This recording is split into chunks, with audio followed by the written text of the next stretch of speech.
எங்களுடைய கடைசி ஹோப் நீங்க மட்டும்தான். தேங்க்யூ அண்ணா. இது ஏதோ சும்மா ஸ்டேஜுக்காக அரசியலுக்காக சொல்லலை. நிஜமாவே நீங்க தமிழ்நாட்டுக்கு வந்து அவசியம். நீங்க ஆட்சிக்கு வந்தே ஆகணும். பெண்களாக எங்க எல்லாருக்கும் நீங்க ஒரு பாதுகாப்பு கொடுத்தே ஆகணும். நம்ம கஷ்டத்தையும் சரி பண்ணுவாங்க, உங்க கஷ்டத்தையும் சரி பண்றதுக்காக நம்ம அண்ணா இருக்காங்க. நம்ம அண்ணா அவர்கள் 2026ல வெற்றி தலைவரா ஆட்சிக்கு வரப்போவது உறுதி. ஒரு பொண்ணா நம்ம தமிழ்நாட்டில் இப்போ நடக்கிற சில பிரச்சனைகளை என் பார்வையில் நான் ஃபீல் பண்ணுறதை இந்த மேடையில் பேசணும்னு நினைக்கிறேங்க. சும்மா நார்மலாக ஆரம்பிப்போமா, ப்ராக்டிக்கலாக. இப்போ இருக்கக்கூடிய திமுக ஆட்சிக்கிட்ட டைரக்டாகவே ஒரு கேள்விக்கு முன்னாடி ஃபர்ஸ்ட் அவங்க பண்ணுறதை பார்த்துடலாமா? ஃப்ரீயாக பஸ் விடுறோம் பெண்களுக்காக அப்படின்னு சொல்லி பண்ணிட்டு இருக்கிறாங்க.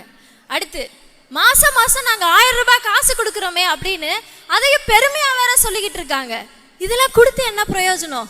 இங்கே இவ்வளோ பெண்கள் இருக்கீங்க, நீங்களே சொல்லுங்க, பெண்கள் நம்ம நிம்மதியாக இருக்கிறோமா?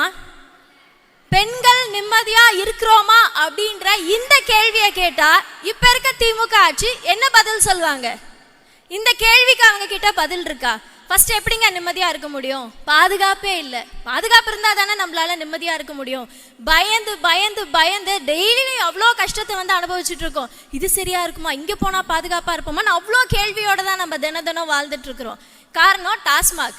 தெருவுக்கு தெரு டாஸ்மாக் அவங்களே திறந்து வச்சுட்டு மாசம் 1000 ரூபாய் காசையும் கொடுத்தா அந்த காசெல்லாம் எங்க போய்கிட்டு இருக்குது? இதெல்லாம் யாரு தான் கேட்கறது? எவ்வளோ நம்ம கஷ்டப்பட்டுட்டு இருக்கோம்ல.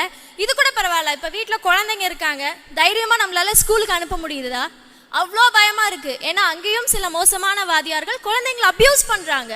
காலேஜில் பாதுகாப்பு கிடையாது, வேலை செய்கிற இடத்துல பாதுகாப்பு கிடையாது. பெண்கள் எங்கேயுமே நிதானமாக ஒரு நிம்மதியாக வெளியில் நடக்க முடிய மாட்டேங்குது. ஏதாவது ஆயிடுமான்ற பதட்டத்தோட எத்தனை நாளைக்கு நம்ம இப்படியே இருக்க முடியும்?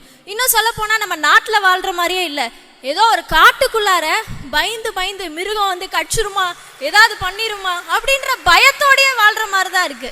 அண்ணா, இது ஏதோ சும்மா ஸ்டேஜுக்காக அரசியலுக்காக சொல்லலை. நிஜமாவே நீங்கள் தமிழ்நாட்டுக்கு வந்து அவசியம். நீங்கள் ஆட்சிக்கு வந்தே ஆகணும்.